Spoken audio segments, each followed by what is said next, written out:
பெரியவர்களே, இன்றைக்கு இந்த ஞாயிற்றுக்கிழமை நேரம் எல்லாம் பார்த்தா கடைகளில் பார்த்தா பெருங்கூட்டமாக இருக்குது. வீட்டில் ஏண்டா உட்காந்துருப்பானே. சரி, சினிமாவுக்கு போனாலும் ஒரு 2000-3000 ரூபா ஆகுது இப்போல்லாம். எதையும் நம்ம இங்கேருந்து வீட்டிலேருந்து கொண்டு போக முடியாது, அங்கே தான் வாங்கி சாப்பிடணும். அங்கே வாங்கி சாப்பிட்றதுன்றது அளவும் குறைச்சலாக இருக்கும், ருசியும் குறைச்சலாக இருக்கும், காசு கணக்காக இருக்கும்.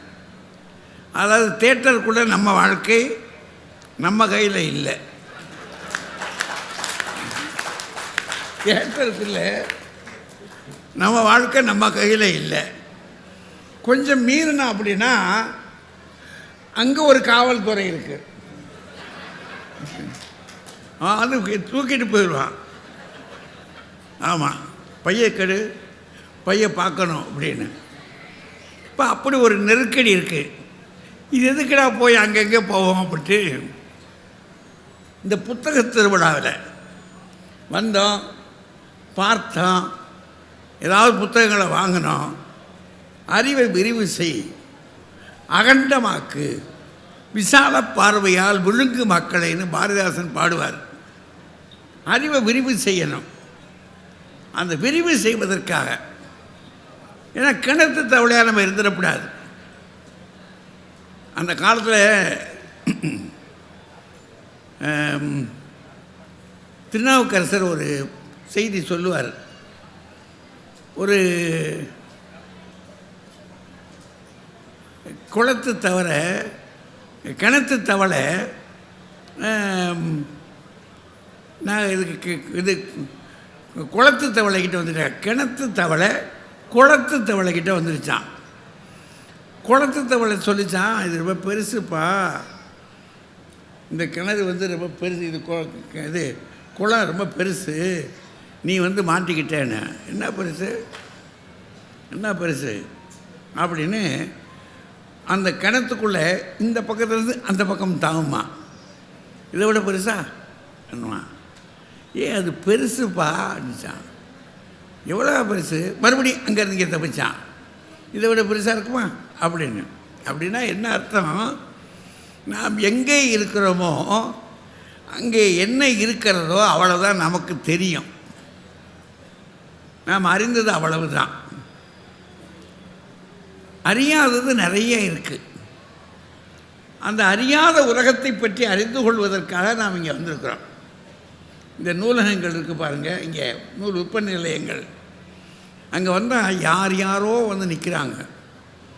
திருவள்ளுவரோட நம்ம திருவள்ளுவரை பார்த்துருக்க மாட்டோமே, ரொம்ப படங்களில் போடுறாங்க, தாடி கட்டிலாம் போட்டு ஒரு மாதிரி போட்டு வச்சுருக்காங்க, இவராக தான் இருக்குமோ அப்படின்னு.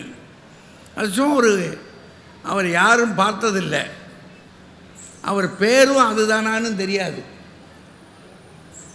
எதுவும் தெரியாது. அவர் எங்கே பிறந்தார், என்ன வர்றான்னு சண்டை கிடக்குது. தமிழ்நாடு மதுரையில் பிறந்தார்னு ஒரு சண்டை, ஒரு கோஷ்டி.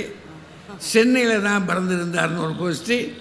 இப்போ ரொம்ப சான்றுபூர்வமாக நாகர்கோவில் பகுதியில் பிறந்திருக்கிறாருன்னு ரொம்ப சான்றாக சொல்கிறாங்க. அதுக்கு சில உதாரணங்கள்லாம் அவங்க காட்டுறாங்க, திருக்குறளிலிருந்தே காட்டுறாங்க. ஆக இப்படி இன்னும் முடிவுக்கு வர முடியல நம்ம.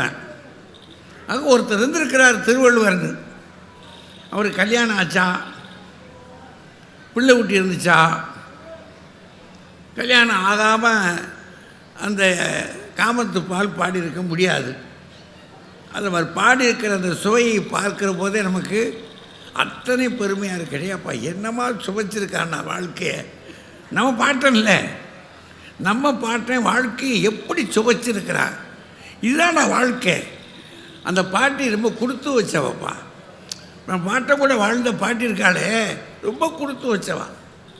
அப்படி பிள்ளைகளை பெற்றிருப்பாரா, இருந்திருக்கும், அதுக்கும் பாட்டு இருக்குது, பிள்ளை இருந்திருக்கக்கூடும். அவரை நம்ம ஊர்க்காரன் மதிச்சிருப்பானா, எப்படி மதிப்பான்? அதனால் அவர் திட்டு செவியின் சுவையுணரா வாயுணர்வு மக்கள் அவையினும் வாடினும் என்.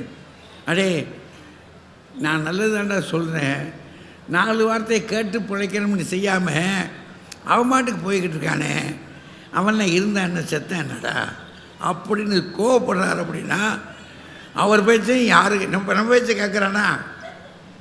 நமக்கு வயசாகிடுச்சு. எங்கள் வீட்டில் என்ன சொல்கிறார் தாத்தா, அவருக்கு ஒன்றும் விளங்காது, எனக்கு சொல்லுவார், அவர் சொல்லி நம்ம கேட்கணுமாக்கும் சொல்கிறாங்கல்ல, அப்படி தான் அவரையும் நினச்சிருப்பாங்க. அப்படி இது எல்லாம் தெரிஞ்சுக்கிறதுக்கு எதை வச்சு தெரிஞ்சுக்கிறது? இந்த புத்தகத்தில் தான் பார்க்க முடியும். அவர் உலாவுறார். திருவள்ளுவர் மட்டும் உலாவுறாரு. சாக்ரட்டிஸ் இருக்கார், அவன் பெரிய ஞானி, அவனுடைய காலமே வித்தியாசமான காலம். இந்த பக்கத்தில் ராமகிருஷ்ண பரமஹம்சர் இருக்கார், விவேகானந்தன் இருக்கிறார். இந்த சாதாரண ஆட்கள் அவங்கள உலகத்தை கலக்கியவர்கள். இதுகளெல்லாம் கண்டுபிடிக்கணும் அப்படின்னா இங்கே வந்து நாமளும் படிக்கணும், பிள்ளைகளுக்கு வாங்கி கொடுத்துட்டு படிங்கடா அப்படின்னு சொல்லணும். அதுக்காக இவ்வளோ பேர் இந்த நாளில் வந்திருக்கிறீங்க அப்படின்றதும் அங்கங்கே நின்று, அதுவும் பாருங்களேன், கையை கட்டி கேட்குறாங்க. நம்ம பிள்ளைங்க நிற்கிற கோலத்தை பாருங்கள், எவ்வளோ மகிழ்ச்சியாக இருக்குது. ஆக இப்படி ஒரு சூழலில் நாம் இன்றைக்கு இந்த அறிவு திருவிழா, இது வந்து புத்தக திருவிழா மட்டுமில்லை, அறிவு திருவிழா.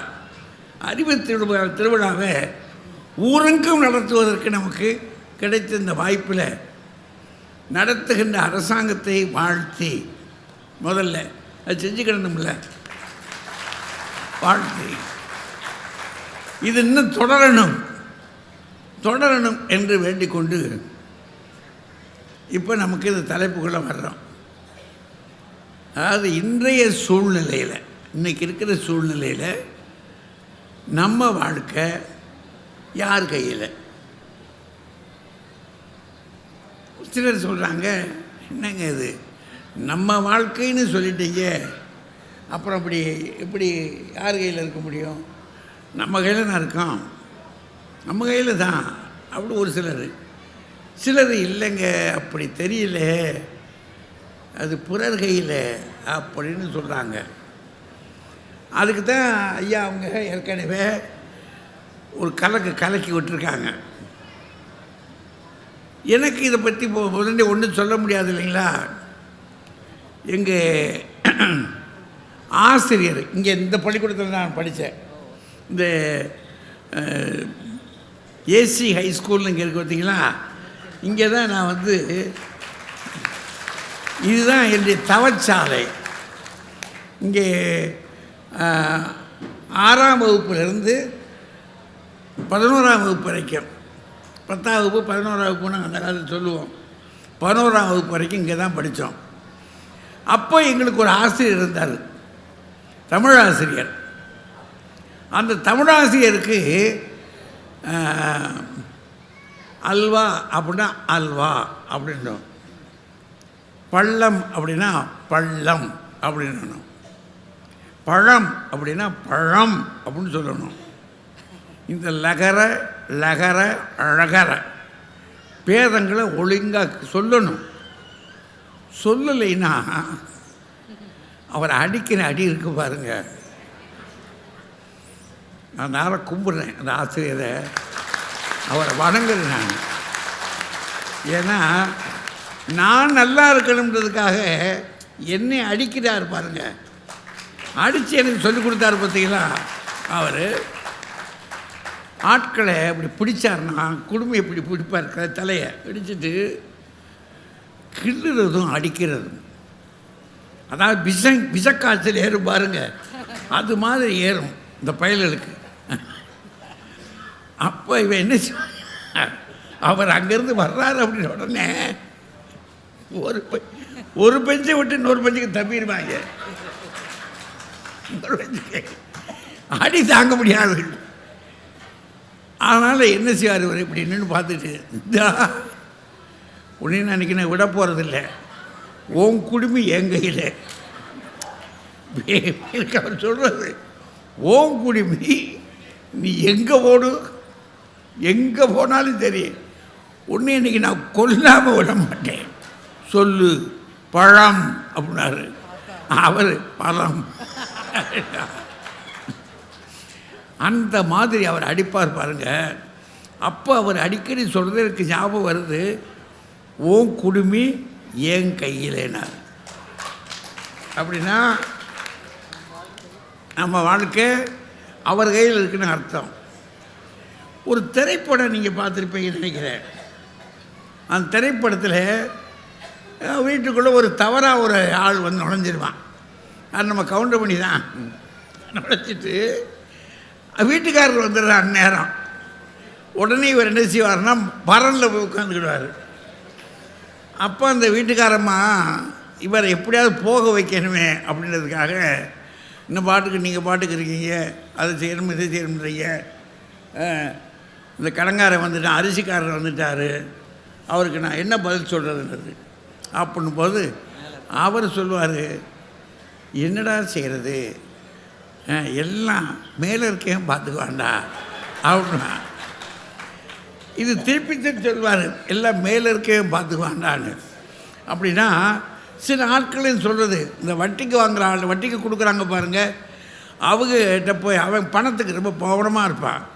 அவன் சொல்லுவான், நம்மளால் என்னங்க ஆக போகுது, எல்லாம் அவன் கையில் இருக்குது, எல்லாம் அவன் கையில் இருக்குது அப்படின்னு சொல்கிறாங்க பார்த்தீங்களா. அப்போ எல்லாமே இன்னொருத்தர் கையில் இருக்குன்னு சொல்கிறோம் ஒரு புறம். ஆனால் என் பணம் என் கையில் இருக்குது, கொடுக்க முடியுமா, யார் கையில் கொடுக்க முடியுமா, பணத்தை கொடுப்போமா. அதனால் நமக்கு ஒரு குழப்பம் வந்துடுது, சின்னடா செய்கிறது. அது இதில் என்ன செஞ்சுருக்காரு, தலைப்பை கொடுத்தது யாருன்றீங்க, இவர் தான், ராஜா தான். அது இன்றைய சூழ்நிலையிலையாம். இப்போ நேற்று சூழ்நிலை கூட வேறு, இன்றைக்கு இருக்கிற சூழ்நிலை எது யார் கையில் இருக்குது அப்படின்னு கேட்குறாரு. சரி, இப்போ நம்ம அங்கிட்டு போகலாம் வேண்டாம், சுருக்கம் வைக்கணும்ல, ஏன்னா 8:30க்குள்ளே முடிச்சாகணும். வாழ்க்கை அப்படின்னா அதை ஒரு பங்கு போட்டு பார்க்கலாம். நம்ம வாழ்க்கை, உங்கள் வாழ்க்கையும் சரி, என்னுடைய வாழ்க்கையும் செய்யலை. அது நம்ம அழகர் மலையிலேருந்து திரும்பி நம்ம ஆற்றுல வந்து இறங்குவார் பாருங்க. அப்போ ஒவ்வொரு திருக்கண்ணாக நின்று போவார், பார்த்துருக்கீங்களா. அது மாதிரி மண்டகப்படின்னு சொல்லுவோம் அதை. அந்த மாதிரி நம்ம வாழ்க்கையிலேயே 6 மண்டகப்படி இருக்குது. 6 மண்டகப்படி அல்லது திருக்கண். என்ன அது மண்டகப்படி அப்படின்னா, 1 முதல் 5 வயசு வரைக்கும் சின்ன குழந்தைய. அப்போ யார் கையில் இருக்கோம் நம்ம? ஆமாம், அப்போ அம்மா கையில் தான் இருக்கோம், நம்ம கையில் ஒன்றுமே இல்லை. அவள் நினச்சிருந்தாலும் நம்மளை கதையை முடிக்கனாலும் முடிச்சிருக்கலாம் இல்லைங்களா. சில சமயங்கள் இப்போ நடக்குதாம்ல அந்த மாதிரி. அவள் நினச்சிருந்தானா, அம்மா நினச்சிருந்தானாக்கும் நம்ம கதையை முடிச்சிருந்துருப்பாள். அந்த மாதிரி ஒரு 5 வயசு வரைக்கும். 6 வயசுக்கு நம்ம பள்ளிக்கூடத்துக்கு போய் சேர்ந்துடுறோம். 6 வயசு. அப்படி 6 வயசில் பள்ளிக்கூடத்துக்கு போகும்போது 6 வயசுலேருந்து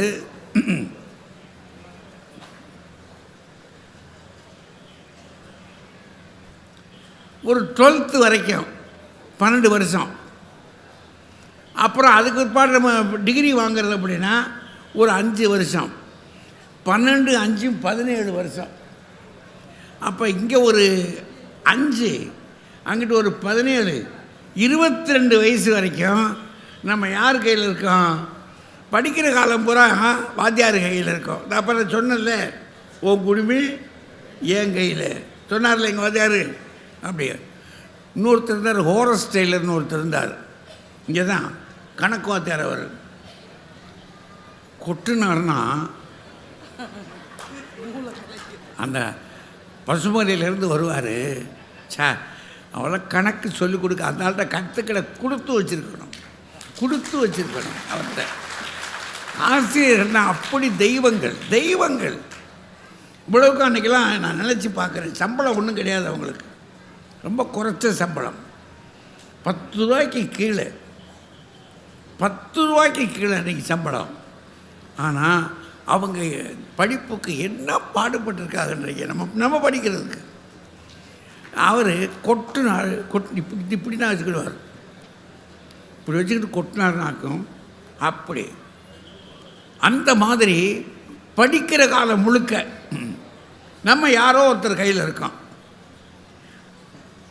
நம்ம வாழ்க்கையை சுழிக்கிறார். அவர் திருத்துற பேப்பரில் தான் நம்ம கதையே இருக்குது. நம்ம எழுதுனது ஒரு பக்கம் இருக்குது, அவர் திருத்துறது ஒன்று இருக்குது. நம்ம பையில் மாத்தியாருக்கு குறைச்சி மார்க் போட்டால் சொல்லுவாங்க, வீட்டில் சண்டை போட்டுக்கிட்டே திருப்பி இருப்பாரா. அதுக்குள்ள இன்னொருத்தன் சொல்லுவான், கஞ்சிக்கில் நேரமாக இருந்திருக்கோம், நம்ம பேப்பர் சிக்கியிருக்கு, குழைச்சி நாமத்தை போட்டான்டா அப்படின்வான். அந்த மாதிரி இன்னொரு கையில் இருக்கிறோம். அந்த 22 வயசு வரைக்கும்.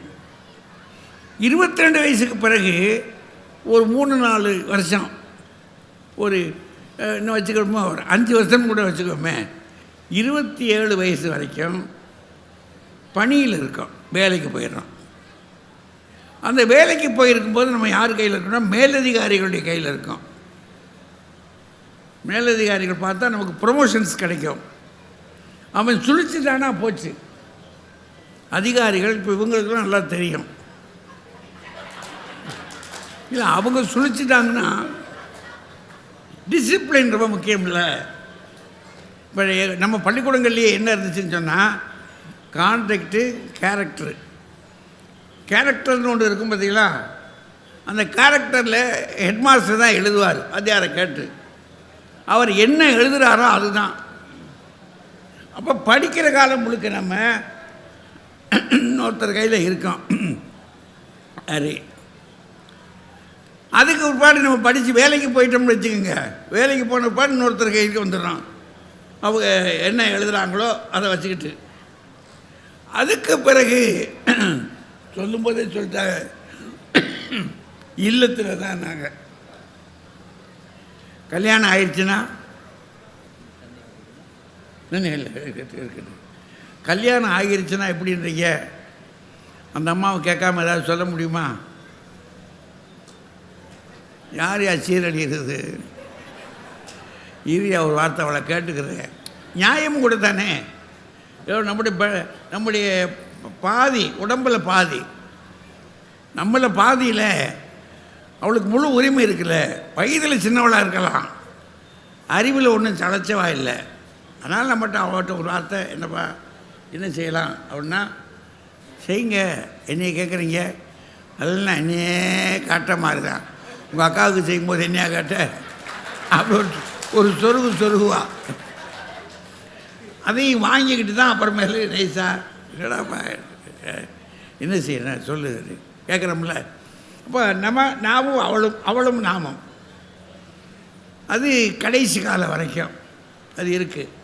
அப்போது இப்போ எத்தனாவது பயணம்? இது 4வது பயணம், 4வது திருக்கண்ணு. இது 5வது திருக்கண்ணு பிள்ளை பெற்றுறோம், தகப்பன் ஆயாச்சு. இப்போ தந்தை ஸ்தானத்துக்கு வந்துட்டோம். அப்புறம் அந்த பிள்ளைகளை வளர்க்குறது, அதுக்கு போகிறது, அங்கே இங்கே போகிறது. அவன் போய் என்னாச்சுப்பா சொல்கிறீங்க, நம்மளை எடுத்தெறிஞ்சு பேசுவான், அதையும் கேட்டுக்கிறது. அப்படி ஒரு கட்டம். அது 5வது கட்டம். 6வது திருக்கண் மண்டகப்படி அப்படின்னா தாத்தா ஆகிட்டோம். அதுக்கு பிற்பாடு நம்ம என்ன செய்யணும்னா ஒருத்தனும் ஒன்று முடிச்ச கேட்க மாட்டான்.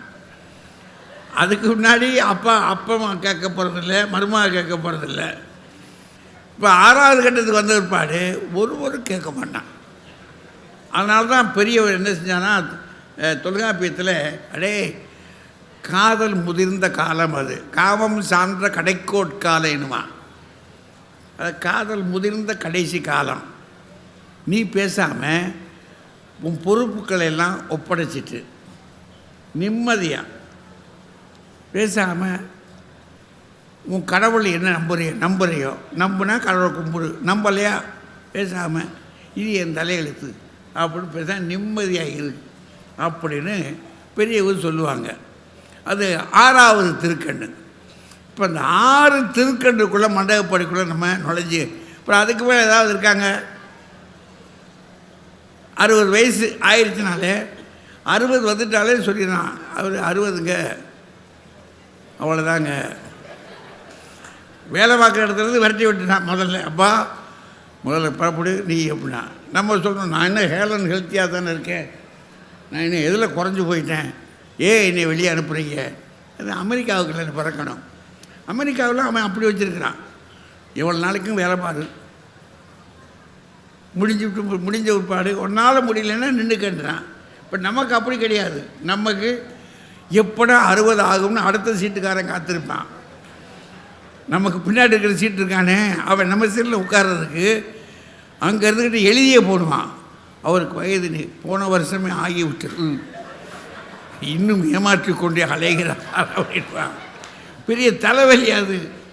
அதனால் 60 வயசு ஆன உடனே கிளம்பி ஆகணும். அப்போ இவ்வளோ தான் நம்முடைய நடமாட்டங்கள்லாம். அதனால் இந்த காலங்களில் நம்முடைய வாழ்க்கை இன்றைய சூழ்நிலையில் யார் கையில் இருக்குது? இந்த பக்கத்தில் நம்ம கையில் தான் இருக்குன்னு ரெண்டு பேர். அவர் டாக்டர் அன்புநாதன் பேர் என்னுடைய மாணாக்கர் தான். என் வாழ்க்கை அநேக நேரங்களில் அவர் கையில் தான் இருக்குது. அடிக்கடி போய் கையை காட்டி அவர் பல்ஸை பார்த்துட்டு சொல்லிடுவார். அப்படியே எல்லாம் ஒரு பார்த்துட்டு, கவலை இல்லை, பார்த்துங்க, நிதானமாக சாப்பிடுங்க அப்படின்னு ஒரு ஆலோசனை சொல்லுவார். நல்ல மருத்துவர், ஹோமியோபதி. அவர் பக்கத்தில் இருக்காங்க, அவர் ராஜ்குமார், அவர் ஆசிரியர், ராஜபாளையத்தில் இருக்கார், நல்லா பேசுவார் அவர். ஆக இந்த 2 பேர் என்ன சொல்கிறாங்க, நம்ம வாழ்க்கை நம்ம கையில் தான் இருக்குது. ஆரியா போய்கிட்டு உன் பாக்கெட்டில் இருக்க பணம் உன் பாக்கெட்டில் தானே இருக்கான், எல்லார் கையிலையும் கொடுத்துருவீங்களோ, வாசம் தானேங்க. நம்ம பாக்கெட்டில் பணம் இருக்குது, நம்ம பணம் நம்ம கையிலேயாங்க இருக்குது, எப்பா உன் கையிலே இருக்கும், எடுத்துக்க அப்படி சொல்லிடுமா? இல்லை. அதனால் அவர் நம்ம வாழ்க்கை நம்ம கையில் தான் இருக்குன்றாங்க. இந்த பக்கத்தில் நம்ம முனைவர் ரேவதி அம்மா, அவங்க இங்கே செந்தமிழ் கல்லூரியில் இருக்காங்க. அவங்க சொல்கிறாங்க, இல்லைங்க, நான் வகுப்பு விட்டு வெளியேறது என் பையங்க கையில் இருக்குன்றாங்க. என்னமோ சொல்கிறீங்க, வகுப்புக்குள்ளே போகிறது வரைக்கும் தாங்க நான், வகுப்பை முடித்து வெளியே வர்றது இருக்கேன் அவன் போடுற பிச்சை, போ இன்னைக்கு பிழைச்சி போ அப்படின்னு. அந்த மாதிரி இருக்குது நிலைமை. அதனால் பிறர் கையில் தாங்க இருக்குது அப்படின்னு அவங்க சொல்கிறாங்க. அவர் ராஜா, அவர் தெளிவாக சொல்கிறார், ஆமாங்க பிறர் கை தான், சும்மா நம்ம நினச்சிக்கிட்டு இருக்கோம், நம்ம கையில் ஒன்றும் இல்லைங்க, ஒன்றும் இல்லை. சந்தோஷமாக இருக்கிறான்னு தான் கல்யாணத்தை கட்டினோம், சந்தோஷமாக இருக்கலாம்னு தான் கட்டினோம், நித்தம் பிடுங்குது. மகிழ்ச்சியாக இருக்கலாம்னு தான் பிள்ளைய பெற்றோம், அவனா எப்போ இடம் காலியாகும்னு இருக்கான், கிழவை எப்போ போவான், திண்ணை எப்போ வெளிதாகும்னு நினைக்கிறான். ஒவ்வொருத்தரும் பார்க்குற போது அப்படி தான் இருக்குது. நம்ம வாங்குகிறான், நம்மளை கொஞ்ச நேரம் பார்த்துட்டு நல்லபடியாக இருங்கன்றான். நம்ம இப்போ கையில் காசு இல்லைடா, இப்போ கொடுக்க முடியலடா அப்படின்னா, நீ எல்லாம் ஏன் உசுரை வச்சுக்கிட்டு இருக்கேன்றான். அதுக்கு நமக்கு அறிவுரை சொல்கிறான். அதனால் அவரும் சொல்கிறாரு பிறர் கையில் தாங்கன்றார். ஆக ஒரு நல்ல களம் வந்துருச்சு, இனி நம்ம போய் நீட்டிக்க வேண்டியது அவசியம் இல்லை. அதனால் நம்முடைய இன்றைய சூழ்நிலையில் நம் வாழ்க்கை நம் கையில் தான் என்று சொல்ல வருகிறார் டாக்டர் முத்துவரையா அன்புநாதர் அவர்கள். வாங்க. ஒரு குழப்பி விட்டு தலைமை உரை ஆற்றி அமர்ந்து கேட்டுக்கொண்டிருக்கின்றார் ஆணையாளர் அவர்கள். அவரோடு வந்திருக்கக்கூடிய துணை ஆணையாளர்கள், உதவி ஆணையாளர்கள் அனைவருக்கும் என்னுடைய வணக்கங்கள். ஒவ்வொரு ஆண்டும் இந்த புத்தக திருவிழாவை சிறப்பாக நடத்தி கொண்டு வருகின்ற தமிழ்நாடு அரசாங்கம், மதுரை மாவட்ட நிர்வாகம், பப்பாசி போன்ற அனைவருக்கும் என்னுடைய வாழ்த்துக்களும் வணக்கங்களும். அந்த பக்கத்தில் 2 பேச்சாளர்கள் உட்காந்துருக்காங்க. அவங்க ஜெயிக்க போகிறதே அவங்க கையில் இல்லை, எங்கள் கையில் தான் இருக்குன்னு சொல்லி பேசுறதுக்கு உட்காந்துருக்கு. அவங்க அணி ஜெயிக்கணும்னா நாங்கள் தான் காரணம் அப்படின்ற மாதிரி உட்காந்துருக்காங்க. நீங்கள் வளரணும்.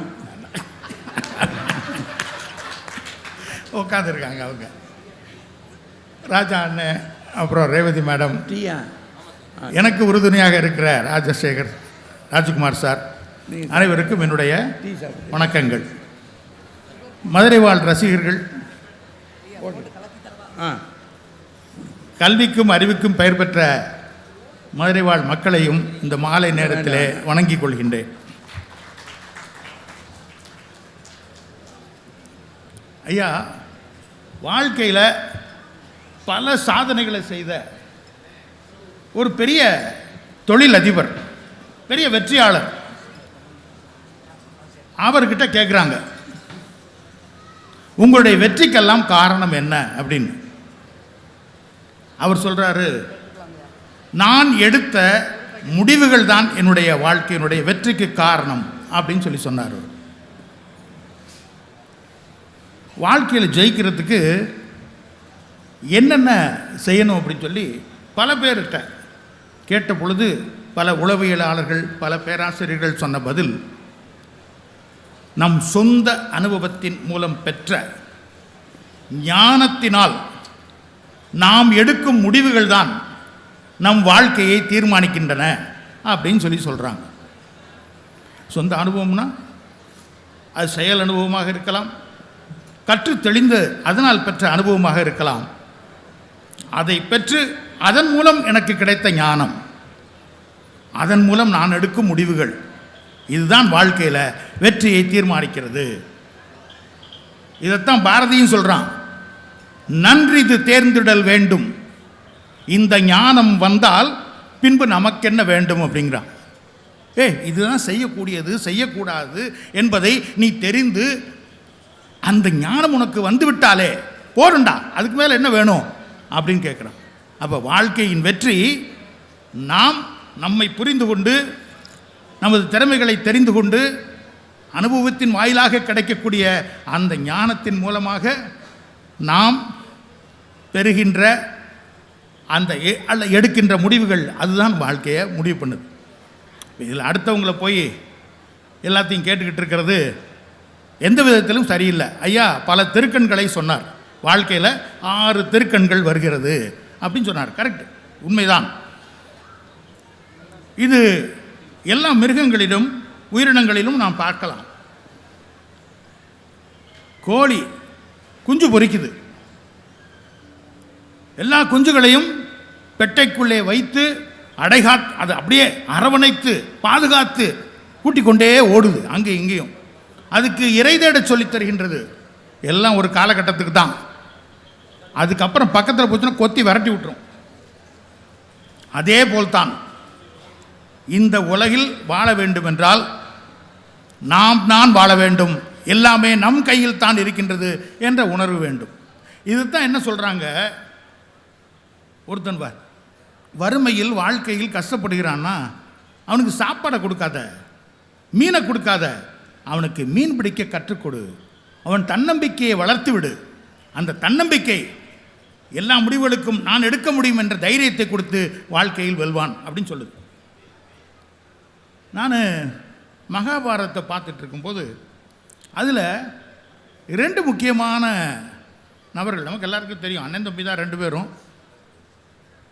ஒருத்தன் கர்ணன், இன்னொருத்தன் அர்ஜுனன். 2 பேரும் மிகச்சிறந்த வில்லாளிகள்.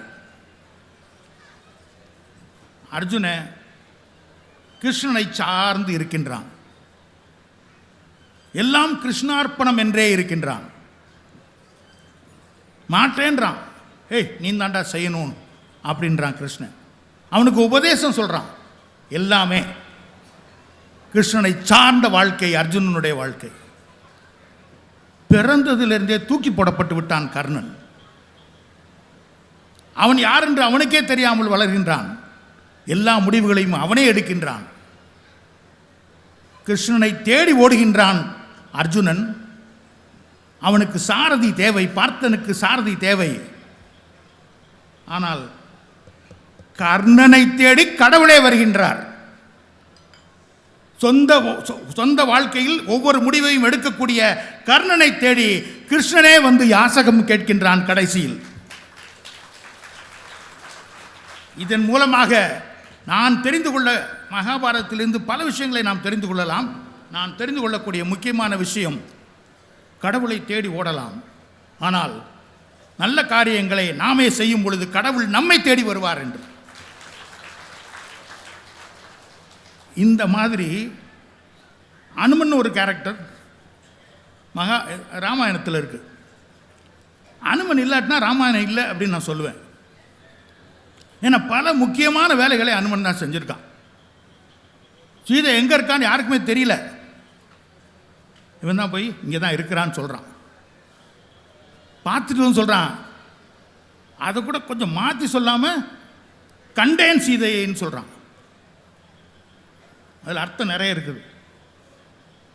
பின்னால் லட்சுமணன் கீழே விழுந்து உயிருக்கு போராடி கொண்டிருக்கும் பொழுது அப்படி மலையவே தூக்கிட்டு வர்றான். அதில் இருக்கக்கூடிய அவனை பிழைக்க வைக்கிறாங்க. ஆனால் இந்த அனுமன் அவனுக்கு அவனுடைய வலிமை தெரியாத ஒரு ஆள்.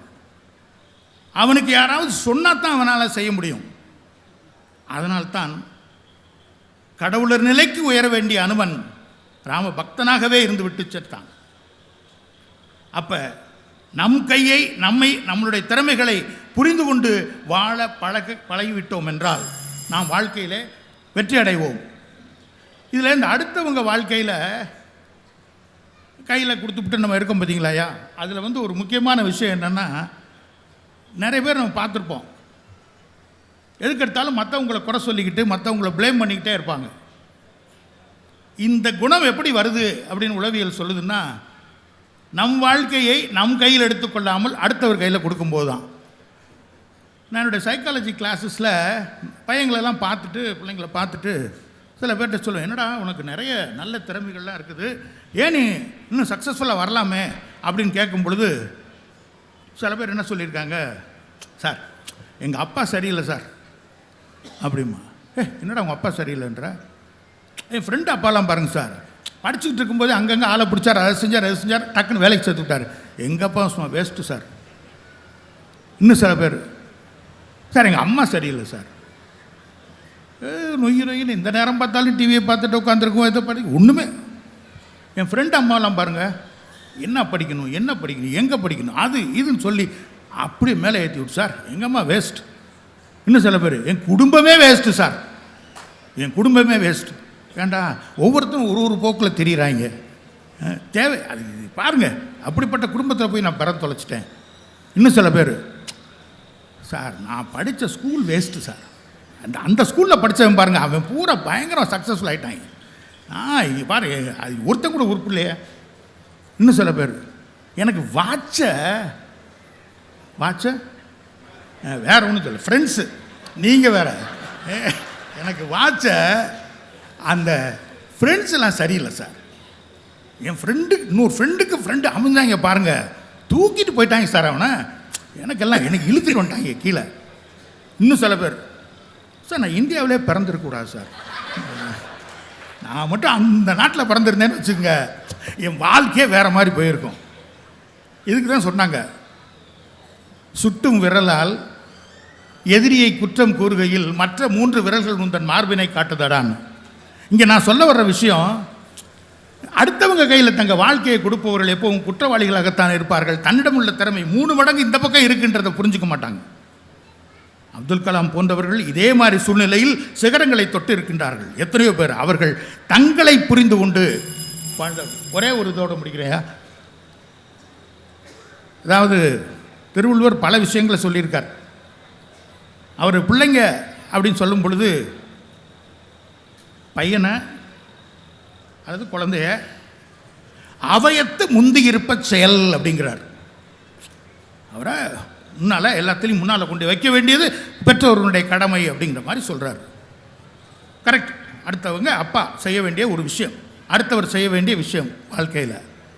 ஆனால் அவன், அந்த மாணவன் அல்ல மகன், இவன் தந்தை என்னோற்றான் கொல் எனும் சொல் என்று ஒரு பெயர் எடுக்க வேண்டும் என்றால், இப்படிப்பட்ட ஒரு குழந்தையை பெற்ற அந்த தகப்பனார் என்ன தவம் செய்தாரோ என்று சொல்லக்கூடிய அளவிற்கு அவர் பாராட்டப்பட வேண்டும் என்றால், இவன் தன் வாழ்க்கையில் தன் கையில் என்பதை புரிந்து கொண்டவனால் தான் அதை செய்ய முடியும். ஏனென்றால் அப்படிப்பட்டவர்களால் தான் இன்றைக்கு உலகம் உருண்டு கொண்டிருக்கின்றது. பல்வேறு விதமான கண்டுபிடிப்புகளிலிருந்து பலவிதமான விஷயங்கள் எல்லாம் தங்களை நம்பி தன்னம்பிக்கையோடு வாழ்ந்தவர்கள் தான். அடுத்தவரை நம்பி சென்றவர்கள் துணையாக ஒருவர் கூட வர வேண்டும். ஆனால் துணிச்சல் நடை போடுபவர்கள் எல்லாம் தன் கையை நம்புவர்கள் என்று கூறி அருமையான இந்த வாய்ப்புக்கு நன்றி கூறி விடைபெறுகின்றேன். நன்றி, வணக்கம். ரொம்ப லாவகமாக சொல்லிட்டார். எல்லாம் பிறர் கையில்னு சொல்ல முடியாது அப்படின்றதுக்கு அவர் ஒரு 2 பெரிய இடங்களை வச்சுக்கிட்டார். முதல்ல ஒரு போடு போட்டார், இவங்க வெற்றி பெறதாக இருந்தாலே அது எங்கள் கையில் தான் இருக்குன்ட்டார். நாங்கள் ஏதாவது ஒன்று சொதப்பணும்னா அவங்க ஜெயிச்சிருவாங்க, ஆனால் நாங்கள் சொதப்ப மாட்டோம், இப்போ எங்கள் கையில் தான் இருக்குன்ட்டார். அப்புறம் அதுக்கு 2க்கு உதாரணமாக ஒரு பக்கம் கர்ணனை கொண்டாடுறாரு. அவனுக்கு கண்ணன் எப்படி உதவி செய்ய வந்தான் அப்படின்னு அப்படி பெரிய பெரிய பாத்திரங்களை எடுத்துகிட்டு மகாபாரதத்தில் பாத்திரம், ராமாயணத்தில் அனுமனை கொண்டு வந்தார். நமக்கு விளங்கணுன்றதுக்காகத்தான் இந்த பாத்திரங்கள்லாம் சொன்னால் எளிதாக விளங்கிக்கிடும். அதை வச்சா ஓ அப்படி இருக்கோ அப்படி நம்ம நினச்சிக்கிடுவோம்ல, அதுக்காகத்தான் அந்த மாதிரிலாம் கொண்டாந்து ஒரு வழியாக அவர் கட்சியை நிறுத்தி வச்சிருக்கிறார். நல்லாவே செஞ்சுருக்கிறார். நல்லா செஞ்சால் தான் சிலருக்கு பிடிக்காதுல்ல. இப்போ அவர் நல்லா பேசிட்டார். இப்போ இந்த அம்மா என்ன செய்யலாம், ஐயா நான் கொஞ்சம் விவரம் இல்லாமல் வந்துட்டேன், இவ்வளோ விஷயம் அதில் இருக்குன்றது எனக்கு தெரியாது, அவங்க சொல்லிட்டாங்க போதும் அப்படியே தீர்ப்பு சொல்லுங்க அப்படின்னா நம்ம ஜனகணமன பாடிடலாம். ஆனால் இந்த அம்மா இருக்கிற வேகத்துக்கு அப்படியே இருக்க போது. வாங்க தாயி ரேவதி அம்மா வாங்க. இன்றைக்கு அருமையான தலைப்பை முதல்ல நல்லா புரிஞ்சிட்டு பேசணும். அது சேலை கட்டுறாரு தான் தலையை புரிஞ்சிருப்பார், அவர் வேட்டி கட்டுறவருமா இல்லைங்கய்யா. நல்ல டாக்டர், நல்ல அன்பானவர், பேருக்கு ஏத்தார் போல அன்புநாதன். எப்படி எங்களுக்கு பாயிண்ட் எடுத்து கொடுத்தாரு பார்த்தீங்களா, நல்லவர், ரொம்ப அன்பு நிறைந்தவர். இன்றைய சூழலில் நம்முடைய வாழ்க்கை நம் கையிலா பிறர் கையிலான்னு கேட்டிருக்கீங்க. அவர் வந்த உடனே ஆரம்பிச்சார், எதிரணியில் இருக்கிறவர்கள் பட்டிமன்றம் பேசுறது அவங்க கையிலா எங்க கையிலான்னு கேட்டார். நாங்கள் அதைத்தானே சொல்ல வரோம். எங்க கையில் இல்லை, அது எதிரணியான உங்க கையில் இருக்கு, ரசிகர்களான இவர்கள் கையில் இருக்கிறதுன்னு தான் நாங்கள் சொல்ல வரோம். பிறர் கையில் தான் இருக்கு. அழகா பேசினார் ஐயா. கர்ணன் போர்க்களத்தில் யாரையும் நம்பி இல்லையே. முதல்ல கர்ணன் போர்க்களத்துக்கு ஒரு அரசனாக வந்து நிக்கிறதுக்கு யாரு காரணம்? துரியோதனன் அங்க தேசம் என்ற தேசத்துக்கு அரசனாக்கி ஒரு அங்கீகாரம் கொடுத்ததுனால தான் கர்ணன் போர்க்களத்துல வந்து நிக்க முடிஞ்சது. வர முடியுமா? எவ்வளவு திறமையான ஆளா இருக்கட்டும், அவருக்குன்னு ஒரு அந்தஸ்து இல்லாம வந்து நிக்க முடியுமா ஐயா? அதை உருவாக்கி கொடுத்தது பிறர் கையில தானே இருந்தது.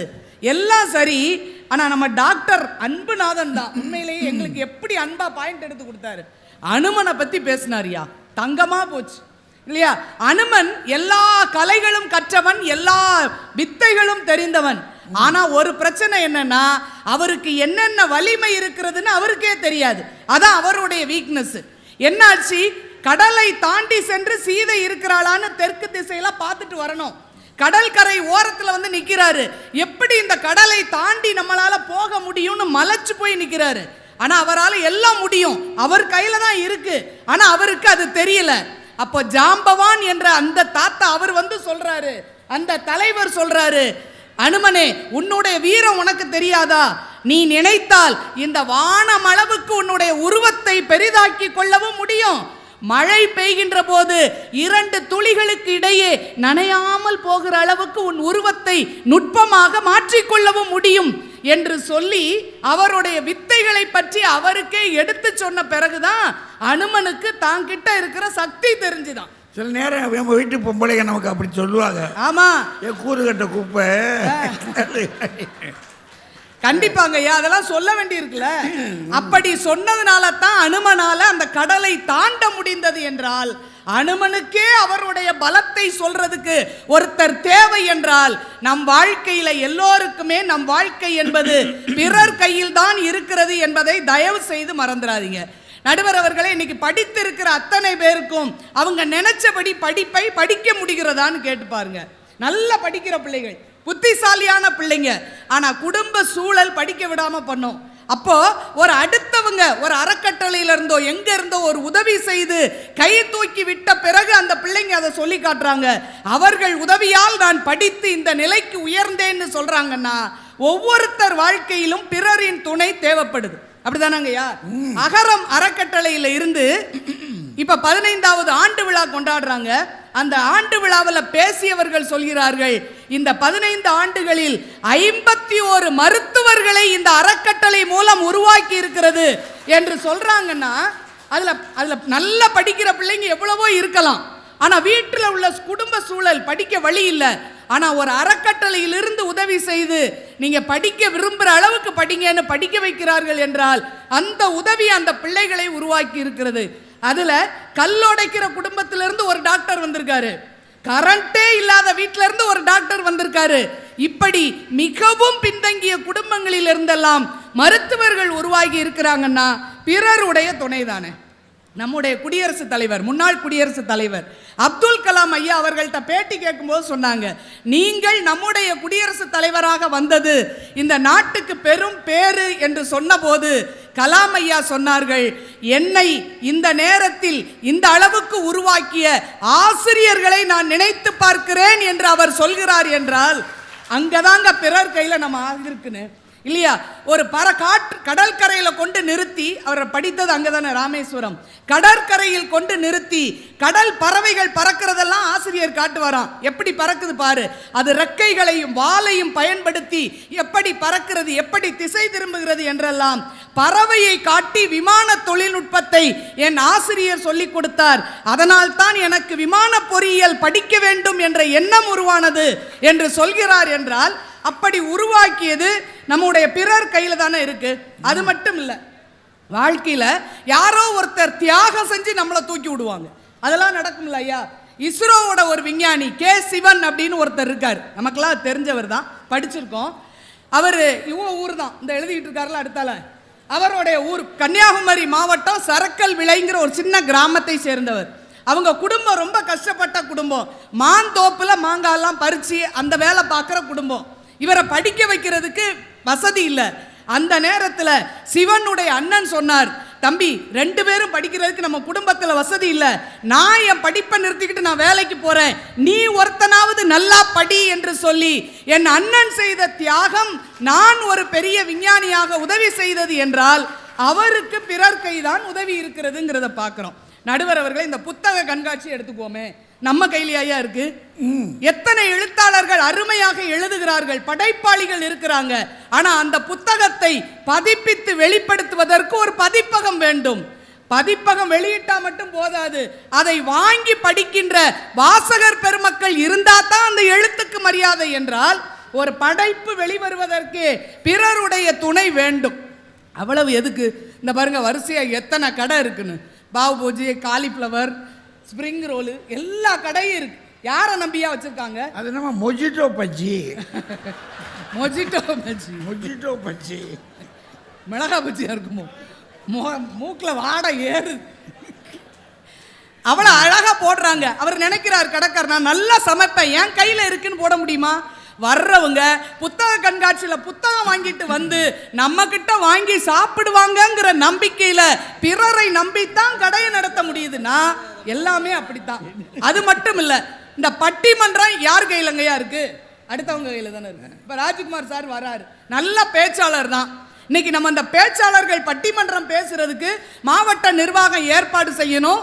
பதிப்பகத்தார் சங்கத்திலிருந்து எல்லா ஏற்பாடுகளையும் செய்து கொடுத்து பட்டிமன்றத்துக்கு பேச வச்சிருக்காங்க. எல்லாத்துக்கும் மேல மைக் செட் அருமையா உட்கார்ந்து அந்த சகோதரர்கள் அதை வழி நடத்துறாங்க. அவர் மூக்க பிடிச்சாருன்னா கதை முடிஞ்சது இல்ல. இப்போதைக்கு நம்ம பேசுறதுக்கு அவர் கையில இருக்கு, நம்ம பேசுறது இல்லையா? அப்படி இருந்தா தான் ஒரு பட்டிமன்றமே சிறக்க முடியும், ரசிகர்கள் கேட்டு நமக்கு ஆதரவு தரணும். அதை விட்டுட்டு நான் நல்லா பேசுவேன், என் கையில் தான் பேச்செல்லாம் இருக்கு. ராஜ்குமார் வீட்டில் இருந்து தனியாக பெரியோர்களே தாய்மார்களேன்னு பேசினாருன்னு வைங்க, வீட்டில் வச்சு உடனே அவங்க வீட்டம்மா ஃபோன் பண்ணிடும், அங்கேருந்து வேன் வந்து கூட்டிகிட்டு போயிடும். என் வீட்டுக்காரர் தனியாகவே பேசிக்கிட்டு இருக்காருன்னு கூப்பிட்டு போயிடுவாங்க. அவர் கையிலேயா இருக்கு? பிறர் கையில் இருக்கிறதுங்கிறத தயவு செய்து மறந்து விடக்கூடாது. எல்லாத்துக்கும் மேல நம்ம உறவுகள், நம்ம நண்பர்கள் கையில மட்டும் இல்ல, நம்ம எதிரிகள் கையிலும் நம் வாழ்க்கை இருக்கிறது. எதிரிகள் தான் நமக்கு உந்து சக்தியாக இருக்கிறார்கள். அவர்கள் தான் நாம் நம்முடைய இலக்கை தீர்மானிக்க காரணமாக இருக்காங்க. நம்முடைய ஒவ்வொரு வெற்றிகளும் நாம் யாருக்கோ நம்மை நிரூபிப்பதற்காக செய்து கொண்டிருக்கிறது தான் என்றால், நம்முடைய வாழ்க்கை என்பது பிறருடைய கையில் தான் இருக்கிறதுங்கிறத தயவு செய்து மறந்துடக்கூடாது. ஒரே ஒரு செய்தியை சொல்லி நிறைவு செய்கிறேன். நடுவர் அவர்களே, எல்லாம் நம்ம கையில் இருக்கு, பணம் இருக்கு, காசு இருக்கு, யாரையும் நம்பி நான் இல்லை. அப்படி சில பேர் சொல்லுவோம்ல, யாரையும் நம்பி நான் இல்லை, என்கிட்ட அவ்வளவு இருக்குன்னு சொல்லுவாங்க. அப்படி சொன்ன ஆட்கள் சென்னையில் மழை வெள்ளம் வந்து கொட்டி தீர்த்துது, ஒரு வாய் சோத்துக்கு வழி இல்லை. பெரிய கோடீஸ்வரர், நிறைய பணம் இருக்கு, நகை இருக்கு, எல்லாம் இருக்கு, சோத்துக்கு வழி இல்லாமல் தவித்து நின்ற போது அரசாங்கத்திலிருந்து ஹெலிகாப்டர்ல உணவு பொட்டலங்கள் போட்டாங்க. அதுக்கு போய் கையேந்தி நின்னாங்க கோடீஸ்வரர்கள். கையேந்தி நின்றார்கள், பிடிக்க முடியல, கேட்ச் பிடிக்காம விட்டாங்க, கீழே விழுந்துருச்சு சில பொட்டலங்கள். அங்க அந்த ஓரத்தில் அந்த குழாய்களெல்லாம் வசிக்கக்கூடிய ஏழை வீட்டு குழந்தைங்க இருக்கும் இல்லையா, அதெல்லாம் அதை பெருக்கி கொண்டு வந்து அந்த வீடுகளில் வந்து கொடுத்துருக்கு, இந்தாங்க உங்களுக்கு ஒரு உணவு பொட்டலம். உடனே அந்த வீட்டு அம்மா சொன்னாங்க, பரவாயில்ல தங்கம், கொண்டு வந்து கொடுத்துருக்கியே, இதை நீயே உங்கள் வீட்டுக்கு கொண்டு போயிருக்கலாம்ல. கொண்டு போயிருக்கலாம், ஆனால் எங்களுக்கு பசி பழகி விட்டது, உங்களுக்கு அது தெரியாது, அதனால கொண்டு வந்து கொடுக்கிறேன் என்று ஒரு சின்ன குழந்தை கொடுத்ததால் பல பெரியவங்களுக்கு சாப்பாடு கிடைத்தது என்றால், வாழ்க்கையில் ஒருவேளை பசியாடுறது கூட நம்ம அடுத்தவங்க கையில் இருக்கு. நடுவர் அவர்களே, 13 வயதுக்கு மேல படிப்பை தொடர முடியவில்லை, ஏழ்மை குடும்பம், பசி கஷ்டம் தாங்க முடியல. ஒரு சிறுவன் போனான், அப்படியே நடந்து போனான். அங்க ஒரு நாடக கொட்டகை இருந்தது. வெளியே போய் உட்கார்ந்து பரிதாபமா கண்ணுல உயிரை தேக்கி கொண்டு யாராவது ஒரு வாய் சாப்பாடு தருவாங்களான்னு உட்கார்ந்துருந்தான் ஒரு நாடக கொட்டகை வாசல்ல. அப்போ அந்த நாடகம் பார்க்கறதுக்கு ஒருத்தர் குதிரை வண்டியில் வந்தவர், தம்பி இங்கே குதிரையை நிறுத்திட்டு போனால் யாராவது களவான்ட்டு போயிடுறாங்க, நீ இந்த குதிரையை பார்த்துக்கிறியா, நான் நாடகம் பார்த்துட்டு வந்து உனக்கு காசு தரேன்னார். சரின்ட்டான். குதிரையை விட்டுட்டு அவர் உள்ளே போயிட்டாரு. அவர் நாடகம் பார்த்துட்டு வெளியே வராரு. அவர் குதிரை மாதிரியே இல்லை, அழகா தொடச்சி அந்த சேனம்லாம் தொடச்சி கழுவி நீட்டாக இருக்கு. பார்த்து சந்தோஷத்தில் பரவாயில்லையே, என் குதிரையை நல்லா வச்சிருக்கேன்னு சொல்லி காசு கொடுக்க வேண்டியவர் பணமாக கொடுத்தாரு.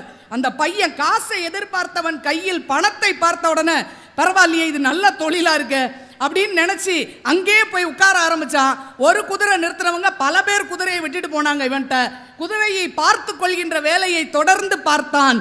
நாடகங்களை பார்க்க ஆரம்பித்தான்.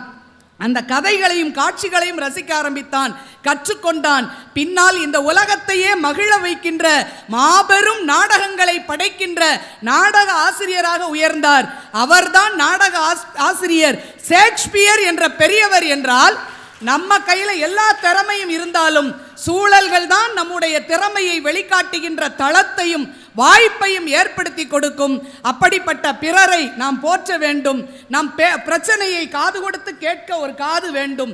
நம்மை பரிவோடு பார்க்க 2 கண்கள் வேண்டும். நம்மோடு கூட சேர்ந்து வாழ்க்கை பயணத்தில் நடப்பதற்கு 2 காலடி தடங்கள் வேண்டும். இப்படி பிறர் கையில் தான் நம் வாழ்க்கை இருக்கிறது என்று சொல்லி வாய்ப்புக்கு நன்றி பாராட்டி விடைபெறுகிறேன். நன்றி, வணக்கம். அன்புநாதன் தெரியாதனமா ஆஞ்சநேயரை பிடிச்சாரு. அவருக்கு என்ன திறமை இருக்குன்னு தெரியாத ஆள். அவர்கிட்ட இருக்கிற திறமையை அறிமுகப்படுத்தினாலே ஜாம்பவான் தான். அதனால் தெரிஞ்சு பேசணும். பட்டிமன்றத்தில் வந்து கொஞ்சம் முன்ன பின்ன இடிக்கும். ஒரு கதையை முன்ன பின்ன பார்த்து தான் பேசணும். இவர் என்ன உதாரணம் எடுத்தாரோ அந்த உதாரணத்தை எடுத்து அடிச்சு விட்டாங்க. கடைசியாக ஷேக்ஸ்பியரை கொண்டாந்து நிறுத்தி வச்சுருக்காங்க. ஒரு சான்று வளமாக நிற்கிது அவங்க கட்சி. பட்டிமன்றத்தில் இதுதான் விசேஷம். ஒருத்தர் சொன்னதை இன்னொருத்தர் மறுப்பார். நம்ம அதில் ஒன்று இப்போ பொறுமையாக கேட்கணும். ஒருத்தர் சொன்ன, ஏன்னா நமக்கு தேவை இவர் ஜெயிக்கிறாரோ அவர் ஜெயிக்கிறாருன்றது விஷயம் இல்லை, நமக்கு அதில் ஞானம் கிடைக்குது. அதுதான் நம்ம முக்கியம். நமக்கு தேவை அறிவு தான். அதை பெறுவதற்கான வாய்ப்பு இது. ரொம்ப அருமையாக 2 கட்சி நின்றுக்கிடுச்சு.